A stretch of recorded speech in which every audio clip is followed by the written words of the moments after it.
নামাজ পড়ি নাই, মিসকিনদেরকে খাবার দেই নাই, সে কারণে আজকে জাহান্নামে এসেছি। আর কিয়ামতের ময়দানে সর্বপ্রথম যেহেতু নামাজের হিসাব হবে, সেজন্য নামাজের হিসাব দিতে গিয়ে ধরা খাবেন কিভাবে?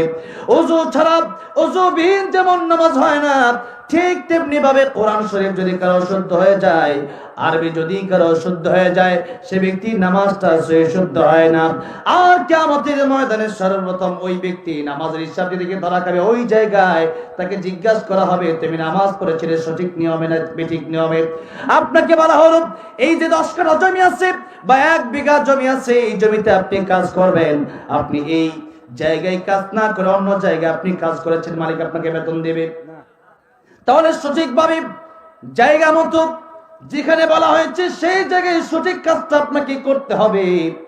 আপনাকে বলা হলো ধানের বীজ লাগানোর জন্য, আপনি সেখানে নিম পাতার বীজ নিমের বীজ লাগাই দিলেন, ওই মালিক আপনাকে যেমন টাকা দিবে না, ঠিক তেমনি ভাবে নামাজ পড়তে পড়তে জীবন শেষ করে দিলেন। এটাও শুনেছেন নামাজ ভঙ্গের কারণ 19টি, তার মধ্যে প্রথম কারণ হলো নামাজ অশুদ্ধ পড়া, কোরআন তেলাওয়াত অশুদ্ধ করা। এরপরে এত কিছু আপনি জানলেন, এত কিছু আপনি শুনলেন, এরপরও কয়েকদিন আপনি আলেমের কাছে, একজন মুহাক্কিক আলেমের কাছে, একজন হাফেজ সাহেবের কাছে, একজন ইমাম সাহেবের কাছে, একজন মুয়াজ্জিন সাহেবের কাছে গিয়ে কোন দিন বলেছেন যে হুজুর দেখেন আমার তেলাওয়াতটা শুদ্ধ হলো কিনা। অথচ ব্যবসার জন্য আপনার চিন্তার কোনো শেষ নাই, বাণিজ্যের জন্য আপনার চিন্তার কোনো শেষ নাই, ঘোরাফেরা করবেন চিন্তার কোনো শেষ নাই, আপনার জীবনে দোকানপাট চালাবেন চিন্তার কোনো শেষ নাই, পরিবার চালাবেন চিন্তার কোনো শেষ নাই।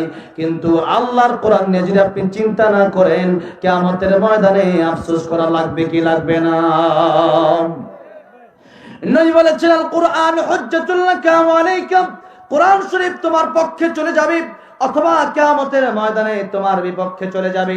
কোরআন যদি আপনার পক্ষে চলে যায়, আল্লাহ বলেন ফারিকুন ফিল জান্নাহ ওয়া ফারিকুন ফিস সাইর, কিয়ামতের ময়দানে দুই দলে তোমরা বিভক্ত হবে। কোরআন যার পক্ষে চলে যাবে সে ব্যক্তি জান্নাতে চলে যাবে, আর কোরআন যার বিপক্ষে চলে যাবে কাল কিয়ামতের ময়দানে সে ব্যক্তি জাহান্নামে চলে যাবে। তাই কোরআন শরীফ যদি শুদ্ধ করে পড়তে পারেন, প্রতি রাতে সূরা মুলুক তেলাওয়াত করবেন। কোন সূরা? সূরা মুলুক তেলাওয়াত করবেন। প্রতি রাতে যদি আপনি সূরা মুলুক তেলাওয়াত করেন, কাল কিয়ামতের কঠিন ময়দানে এই সূরা মুলুক আপনার জন্য আল্লাহর কাছে তর্ক করবে, আয় আল্লাহ রাব্বুল আলামিন, এই বান্দা আমারে বলে নাই আজকের কিয়ামতের কঠিন ময়দানে আমি তারে কিভাবে বলি? আয় আল্লাহ রাব্বুল আলামিন, তাকে তুমি জান্নাত দিবা কিনা বলো। আল্লাহ বলবেন, ও কোরআন, এই ব্যক্তি তো জাহান্নামের লিস্টে নাম লিখিয়েছে, এই ব্যক্তির সারা জীবন শুধু পাপ আর পাপ, গুনার গুনাহ। তখন কোরআন বলবে, আল্লাহ রাব্বুল আলামিন অনেক গুনাহ করতে পারে কিন্তু আমি কোরআনকে সে ভুলে যায় নাই।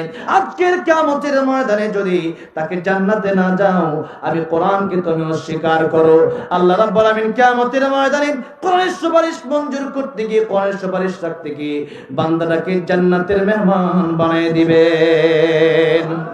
এই জন্য কোরআন শরীফের সম্পর্ক রাখেন। কোরআন শরীফ এটা এমন একটি কিতাব, যে কিতাব আপনাকে জান্নাতে নেওয়ার জন্য এসেছে। সুতরাং ভাই আমার, বাবাজি আমার, কোরআন শরীফ যদি আপনি না শিখে থাকেন, তাহলে কালকে থেকে মাদ্রাসায় ভর্তি হয়ে যান, মসজিদে বয়স্ক শিক্ষা চালু করেন। আর যদি আপনার সন্তানকে স্কুল, ভার্সিটি, কলেজে পড়ান, তাহলে আপনার সন্তানকে আপনি আল্লাহর কোরআন শেখার জন্য একজন আলেমের মাধ্যমে তাকে কোরআন শিখান। মাদ্রাসায় যদি ছোট সন্তান থাকে, নাতি থাকে, 1 বছর 2 বছরের জন্য কোরআন তারে শিখিয়ে দেন। মুসা কারীমুল্লাহ কি রাস্তা দিয়ে হেঁটে যাচ্ছেন, দেখলেন একটা কবর আযাব হয়, আবার যখন আসছেন দেখলেন কবরটা জান্নাতের বাগান হয়ে গেল। লোকটাকে জিজ্ঞাসা করলো, তোমার কবরটা জান্নাতের বাগান হয়ে গেল, অর্থ কারণটা কি?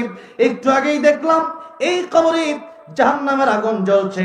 লোকটা বলল, আমার সন্তান ছিল এতিম, এই সন্তান আজকে কোরআন শরীফ শেখার জন্য মাদ্রাসায় তার মা তাকে ভর্তি করে দিল। আর সে যখন পড়ল বিসমিল্লাহির রাহমানির রাহিম, আমার সন্তান যখন বিসমিল্লাহির রাহমানির রাহিম পড়েছে, তখন আমার আল্লাহ রাব্বুল আলামিনের রহমতে জোশ মেরে গেছে। আল্লাহ রাব্বুল আলামিন বলে, ও ফেরেশতারা, যেই মানুষের সন্তান যে বান্দার সন্তান আমি আল্লাহকে রহমান রহিম বলে ডাক দিল, আমি আল্লাহ রাব্বুল আমিন তো আসলে রহমান রহিম, সুতরাং তার বাবার কবরে আমি আল্লাহর আযাব দিতে পারি না। তার বাবার কবরকে আমি আল্লাহ রাব্বুল আমিন জান্নাতের বাগান বানিয়ে দিলাম। এজন্য কোরআনের সাথে আমাদের প্রাথমিক সম্পর্ক রাখতে হবে। আরবি আমাদের জানতে হবে। আরবি মানে প্রথমে আপনাকে কায়দা থেকে শুরু করতে হবে, কোরআন শিখতে হবে। এই আরবি 12 মাসের নাম আপনাকে জানতে হবে। আরবি 12 মাসের নামের ব্যাপারে আল্লাহ রাব্বুল আমিন বললেন, যেদিন থেকে আকাশ জমিন আমি আল্লাহ রাব্বুল আমিন সৃষ্টি করলাম, সেদিন থেকে আমি আল্লাহর গণনায় এই 12টা মাস, এই 12টা মাস আমি আল্লাহ রাব্বুল আমিন এই 12 মাসের ভিতরে একটা বছর করে দিলাম। এই একটা বছর ঘুরে ঘুরে আসবে, কিন্তু আমরা কেউ জানি না আজকের এই মাস পেয়েছি, কালকে আবার আজকের এই দিন পেয়েছি, আগামীকাল আবার আগামীকালকের দিন আমরা পাবো কিনা এটা আমরা কেউ জানি না। এই মাস পেয়েছি, আবার আগামীতে আমরা মাস পাবো কিনা জানি না। তাই আল্লাহ বলছেন এই 12 মাসের ভিতরে আমি আল্লাহ রাব্বুল আমিন 4টা মাসকে সম্মান দিলাম। আরবাতুল হুরুম, এখন এই রজব মাসকে আল্লাহ রাব্বুল আমিন সম্মান দিলেন। রজব মাসকে যেহেতু আল্লাহ রাব্বুল আমিন সম্মান দিলেন, এখন বলেন এই রজব মাস আরবি মাসকে আল্লাহ যদি সম্মান দিয়েছেন, আমাদেরকে রজব মাসকে সম্মান দেওয়া দরকার আছে না নাই? রাব্বুল আমিন এই 4টা মাসের ভিতরে এই 4টা মাসকে সম্মানিত করলেন।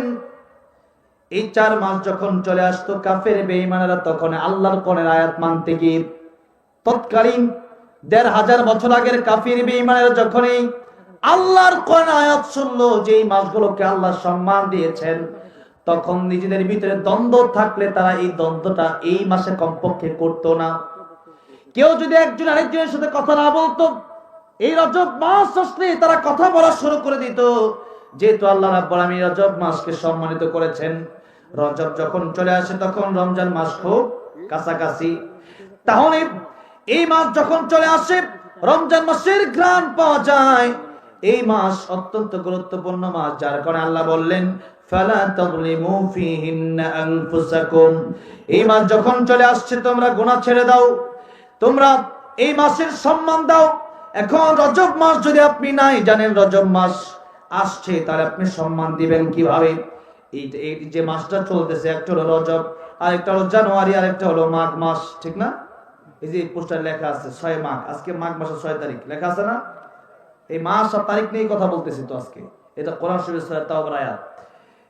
এই যে জানুয়ারি আর মাঘ মাস, একটা হলো বাংলা মাস, আরেকটা হলো ইংরেজি মাস। আমরা জানি কোনটা বেশি? ইংরেজি। বাংলাদেশের মানুষ বাংলা মাসের নাম জানে না, বাংলা ভাষাও অনেক ভালো করে জানে না অনেকেই। চেয়ার টেবিল ফ্যান সব ইংলিশ কয়, বাংলা কইতে পারে না অনেকেই, ঠিক না? ঠিক বলেন? হ্যাঁ। এই জন্য একটা পরিচিত আমাদের আছে যে আমরা বাঙালি, সেজন্য বাংলা মাসের নাম আমাদের জানা থাকা দরকার। তবে সবচেয়ে বেশি আমাদের জানতে হবে আরবি মাস। আরবি মাসের একটা রোজা যদি আপনার রমজান মাসে ছুটে যায়, আপনি না জানার কারণে আমি জানলাম না, তাহলে সারা জীবন সেই রোজা রাখলে কি আপনার এই রমজান মাসে রোজা রাখার মতো সব হবে? বলেন হবে? নির্দিষ্ট সময়ের প্রচুর গুরুত্ব, নির্দিষ্ট সময়ের টাইম মেনটেন, এটা খুব গুরুত্বপূর্ণ। তাই আল্লাহ রাব্বুল আলামিন নামাজের ব্যাপারেও টাইম মেনটেন করতে বলেছেন। ইন্নাস সালাতা কানাত আলাল মুমিনিনা কিতাবাম মাওকুতা। আল্লাহ বলে নির্দিষ্ট সময়ে তোমরা নামাজ আদায় করো, নামাজ পড়ো। নামাজ যদি ফজরটা জোহরের সময় পড়েন হবে কাজা হবে, কিন্তু ওই সময় না পড়ার কারণে গুনাহগার হতে হবে। ওই সময় নামাজ যদি আপনি না পড়েন, অনেকেই মনে করে মানে চিন্তা করে যে ফজরের সময় যদি 4 রাকাত না পড়ে জোহরের সময় উল্টা 10 টাকা বাড়ায় দাও তাহলেও ভালো ছিল, কিন্তু না। এই দুনিয়াতে আসছে আমরা পরীক্ষার জন্য। এই দুনিয়াতে আসছে কিসের জন্য? পরীক্ষার জন্য। সুতরাং এই দুনিয়াতে আমাদেরকে বিভিন্ন টাইম মেনটেন করে পরীক্ষা দিতে হবে। রমজান মাসে তখন আর খাওয়া দাওয়া করলে দিনের বেলা খাওয়া যাবে না, স্ত্রী সহবাস করা যাবে না। আর এই যে মাসগুলো, এটা নির্দিষ্ট সময়ের ব্যাপারে আল্লাহ গুরুত্ব দিতে গিয়েই সূরা আসর আল্লাহ নাযিল করেছেন। সূরা আসর, আসর মানে হচ্ছে সময়। আসর মানে কি? সময়। আল্লাহ রাব্বুল আলামিন সূরাতুল আসরের শুরুতেই কসম কেটেছেন, সময়ের কসম। এই সময়ের গুরুত্ব আমাদের দিতে হবে, এই মাসগুলোর গুরুত্ব আমাদের দিতে হবে। এই মাস একবার চলে গেলে আবার আগামীতে এই মাস আমরা পাবো কিনা জানি না। আজকে এখানে বসে আছি, আগামীকাল নাও থাকতে পারে। এই রজব মাসে এই বছর আছে, আগামী বছরে রজব আমরা নাও পেতে পারি। সুতরাং আল্লাহ রাব্বুল আলামিন বললেন, ইন্নাস সাআতা আতিয়াতুন আকাদু উখফিহা লিতুজজা কুল্লু নাফসিন বিমা তাসআ। আমি আল্লাহ রাব্বুল আলামিন কিয়ামত কায়েম করব। নবীজি সার ব্যাখ্যা দিতে গিয়ে বলেছেন, মান মাতা ফাকাদ কামাত কিয়ামাতুহু, যার যখন মরণ হয়ে যায় তার তখনই কিয়ামত শুরু হয়ে যায়। এই জন্য কার মরণ কোন দিন চলে আসে আমরা কেউ জানি না। অনেকেই বলে, হুজুর রমজান মাস আসলেই ভালো হয়ে যাব, রজব মাসে আর একটু গুনাহ করে নেই, রমজান মাস আসলে আমি একবারে দাড়ি রেখে দেব, তুমি পড়বো, নামাজ পড়বো, আর